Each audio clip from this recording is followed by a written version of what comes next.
ഇനി 24-ന്റെ ഒരു ഇമ്പാക്ട് വാർത്തയിലേക്കാണ്. പൊതുവിദ്യാലയങ്ങളിൽ വിദ്യാർത്ഥികളുടെ ആധാർ അടിസ്ഥാനമാക്കി അധ്യാപക തസ്തിക നിർണ്ണയിക്കുന്നതിലെ പ്രതിസന്ധി പരിഹരിക്കുമെന്ന് വിദ്യാഭ്യാസ മന്ത്രി വി ശിവൻകുട്ടി പറഞ്ഞു.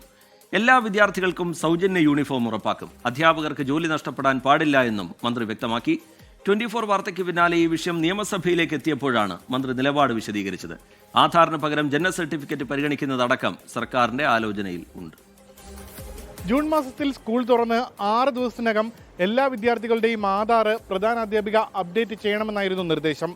എന്നാൽ പല വിദ്യാർത്ഥികൾക്കും നിശ്ചിത സമയത്തിനുള്ളിൽ ആധാർ സ്കൂളുകളിൽ ഹാജരാക്കാൻ കഴിഞ്ഞില്ല. പക്ഷേ ഇതേ തുടർന്ന് കുട്ടികൾ അനുഭവിക്കേണ്ടി വന്നത് ചെറുതല്ലാത്ത പ്രതിസന്ധിയാണ്. സർക്കാരിന്റെ ഔദ്യോഗിക വിദ്യാർത്ഥി പട്ടികയിൽ നിന്ന് ഈ കുട്ടികൾ പുറത്തു പോകുന്ന സാഹചര്യമാണ് ഉണ്ടായത്. സംസ്ഥാനത്തെ പൊതുവിദ്യാലയങ്ങളിൽ 57,130 കുട്ടികൾ ആധാർ അപ്ഡേറ്റ് ചെയ്തിട്ടില്ലെന്നാണ് കണക്ക്. ഈ കുട്ടികൾക്ക് സൗജന്യ യൂണിഫോം ലഭിക്കില്ലെന്നും 4,090 അധ്യാപക തസ്തികകൾ ഇല്ലാതാകുമെന്നുമായിരുന്നു റിപ്പോർട്ട്. 24 വാർത്തയ്ക്ക് പിന്നാലെ വിഷയം വർക്കല MLA വി ജോയി സബ്മിഷനായി സഭയിൽ അവതരിപ്പിച്ചു. നമ്മുടെ സംസ്ഥാനത്തെ കുട്ടികളിൽ ബഹുഭൂരിപക്ഷം പേർക്കും ഇന്ന് ആധാർ അധിഷ്ഠിത UID നമ്പറുണ്ട്. പുതുതായി UID ലഭിക്കുന്നതിന് അക്ഷയ കേന്ദ്രം വഴി അപേക്ഷ നൽകിയാൽ അടുത്തിടെയായി 3-4 മാസം വരെ കാലതാമസം വരാറുണ്ട്.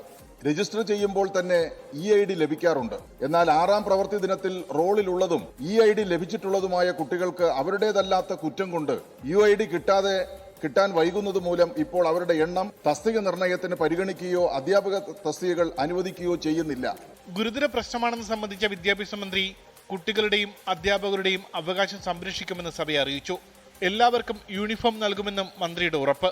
ഒരു കാരണവശാലും ഈ സാങ്കേതികമായ കാര്യം പറഞ്ഞുകൊണ്ട് ഒരു കുട്ടിക്കും ക്ലാസ് നഷ്ടപ്പെടുന്ന പ്രശ്നമില്ല, കുട്ടിയുടെ ആനുകൂല്യങ്ങൾ നഷ്ടപ്പെടുന്ന പ്രശ്നമില്ല. ഒരു എയ്ഡഡ് മേഖലയിലുള്ള ഒരു അധ്യാപകരും ജോലി നഷ്ടപ്പെടാത്ത നിലയിലുള്ള സംവിധാനങ്ങൾ ഗവൺമെൻറ് ചെയ്യുമെന്നുള്ള കാര്യം കൂടി ഞാൻ നിയമസഭയിൽ നിന്ന് ജോയിയുടെ സബ്മിഷന് മറുപടിയായി പറയുകയുണ്ടായി.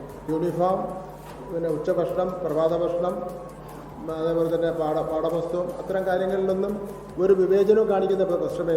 സ്കൂൾ തുറന്ന് 6ാം പ്രവൃത്തി ദിനത്തിൽ എല്ലാ കുട്ടികളുടെയും ആധാർ അപ്ഡേറ്റ് ചെയ്യണമെന്നായിരുന്നു സ്കൂളുകൾക്കുള്ള നിർദ്ദേശം.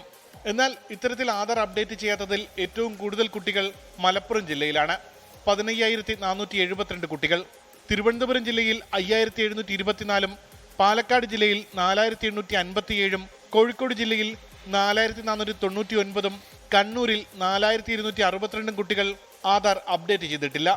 ഈ വർഷം പുതുതായി അഡ്മിഷൻ നേടിയ കുട്ടികളുടെ എണ്ണത്തിൽ 1.25 ലക്ഷത്തിന്റെ കുറവുണ്ടായിരുന്നു. കുട്ടികളുടെ എണ്ണം കുറഞ്ഞതിനു പുറമെ ആധാർ അപ്ഡേറ്റ് ചെയ്യാത്ത കുട്ടികളുടെ എണ്ണം കൂടിയായപ്പോഴാണ് 4,090 അധ്യാപക തസ്തികകൾ ഇല്ലാതാകുന്നത്. ആധാറിന് പകരം ജനന സർട്ടിഫിക്കറ്റ് അടക്കം പരിഗണിക്കുന്നത് സർക്കാർ ആലോചിക്കുന്നുണ്ട്. വിദഗ്ധ സമിതി റിപ്പോർട്ട് ലഭിക്കുന്ന പ്രകാരമായിരിക്കും സർക്കാരിന്റെ തുടർ നീക്കം. ആധാർ ഇല്ലാത്തതിന്റെ പേരിൽ സംസ്ഥാനത്ത് ഒരു വിദ്യാർത്ഥിക്കും വിദ്യാഭ്യാസ അവകാശ നിയമപ്രകാരമുള്ള ആനുകൂല്യങ്ങൾ നിഷേധിക്കപ്പെടില്ലെന്ന മന്ത്രിയുടെ ഉറപ്പ് പ്രതീക്ഷ നൽകുന്നതാണ്. എന്തായാലും വിഷയത്തിൽ ഒരു ശാസ്ത്രീയ പരിഹാരം വേണം. വിദ്യാഭ്യാസ വകുപ്പ് ഡയറക്ടർ അടക്കം അംഗമായ കമ്മിറ്റിയാണ് ഈ വിഷയം വിശദമായി പഠിക്കുന്നത്. ഉമേഷ് ബാലകൃഷ്ണൻ, 24 തിരുവനന്തപുരം. പൊതുജനം കഴുതയല്ല സാർ. ലോകത്തെവിടെയായാലും ഏത് സമയത്തും 24 വാർത്തകളും ഓഗ്മെന്റഡ് റിയാലിറ്റി പാക്കേജുകളും എക്സ്പ്ലെയിനറുകളും വിശദമായി കാണാൻ ഞങ്ങളുടെ YouTube ചാനൽ നിങ്ങൾക്ക് സബ്സ്ക്രൈബ് ചെയ്യാം.